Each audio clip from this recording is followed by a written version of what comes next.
नमस्कार दोस्तों, मैं देवेंद्र चंद्र राय फिर से आपका स्वागत करता हूं ईगल क्रस्ट एंड एसोसिएट के एजुकेशनल वीडियो सीरीज में। चलिए एक बार हम मार्केट को रिकैप करते हैं।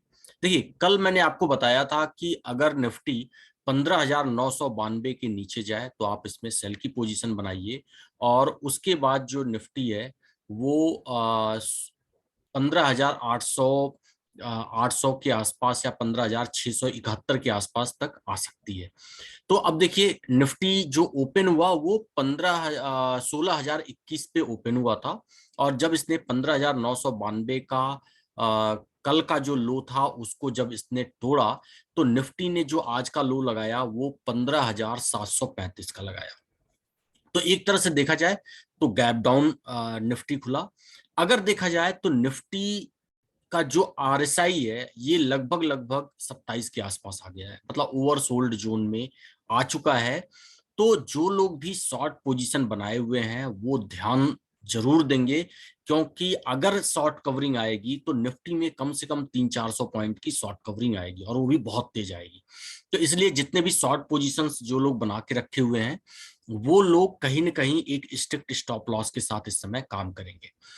अब हम बात करते हैं कि कल मार्केट कैसे रहनी चाहिए। देखिए, जो निफ्टी का सपोर्ट है वो 15,671 है। ठीक, 15,671 ये वही लेवल है जो निफ्टी ने 8 मार्च को अपना लो बनाया था, और निफ्टी को ये लेवल तोड़ के क्लोज नहीं होना चाहिए। अगर ये 15,671 का लेवल तोड़ा तो निफ्टी कहीं ना कहीं फिर 15,000 को अप्रोच करना स्टार्ट कर देगी। तो निफ्टी जब तक 15,671 है तब तक एक शॉर्ट कवरिंग आने की उम्मीद बनी हुई है। तो कल के लिए देखिए ट्रेड कैसे लेंगे।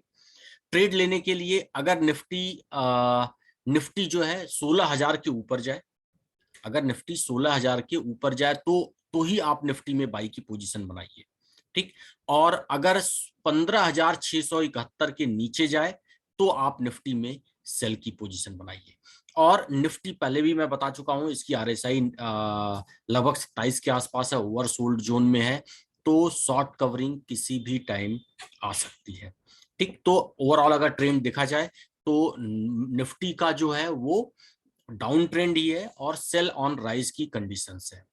इसके अलावा अगर हम बात करते हैं स्टॉक की, तो कल हमने जो आप लोगों को स्टॉक्स की रिकमेंडेशन दी थी उसमें एक वैक्स टेक्स कॉट फैब था। मैंने बताया था ये सर्किट सर्किट चल रहा है। आज भी ये स्टॉक लगभग 4% ऊपर खुला, और 5 मिनट के अंदर ही इसने सर्किट लगा दिया। दिन में 3-4 बार सर्किट ब्रेक हुआ, लेकिन फिर भी ये अपर सर्किट के साथ ही क्लोज हुआ। तो जिन लोगों ने ले लिया है तो वो आगे के कुछ सेशन तक सर्किट अप सर्किट की उम्मीद ले सकते हैं। इसके अलावा हमने दिया था एक्सिस बैंक की। एक्सिस बैंक 676 के ऊपर बाइंग के लिए दिया था, ये कॉल इनिशिएट नहीं हुई क्योंकि एक्सिस बैंक इसके ऊपर नहीं गया। सिमिलरली नेस्ले को भी मैंने बोला था 16,640 के ऊपर बाई करने के लिए, नेस्ले भी 16,640 के ऊपर नहीं गया, इसलिए ये भी कॉल एग्जीक्यूट नहीं हुई। इसके अलावा मारुति था, मारुति मैंने बोला था 7346 के नीचे जाए तो सेल कीजिए।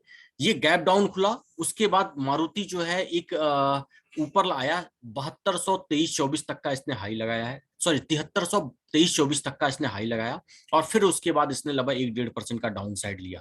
तो जिन लोगों ने 7323-24 के आसपास तक मैंने बोला हुआ है कि ½ % नीचे तक आप उसमें सेल कर सकते हैं, तो अगर 7324-25 तक या जो भी है उसके आसपास उन्होंने सेल किया होगा तो उन लोगों को प्रॉफिट मिला होगा। तो आज देखा जाए तो एक तरह से 2 कॉल एग्जीक्यूट हुई है।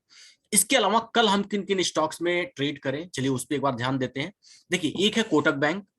कोटक महिंद्रा बैंक अगर 1757 के नीचे जाए, 1757 के नीचे जाए, तो आप कोटक बैंक में सेल की पोजीशन बना सकते हैं। स्टॉप लॉस 1790 का रखिएगा, ये इंट्राडे कॉल्स है।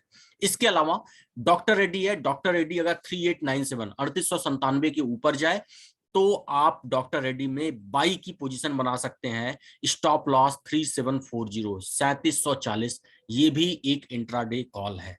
और ये दोनों के दोनों जो लेवल दिए हैं वो इक्विटी कैश सेगमेंट के लिए दिए हैं।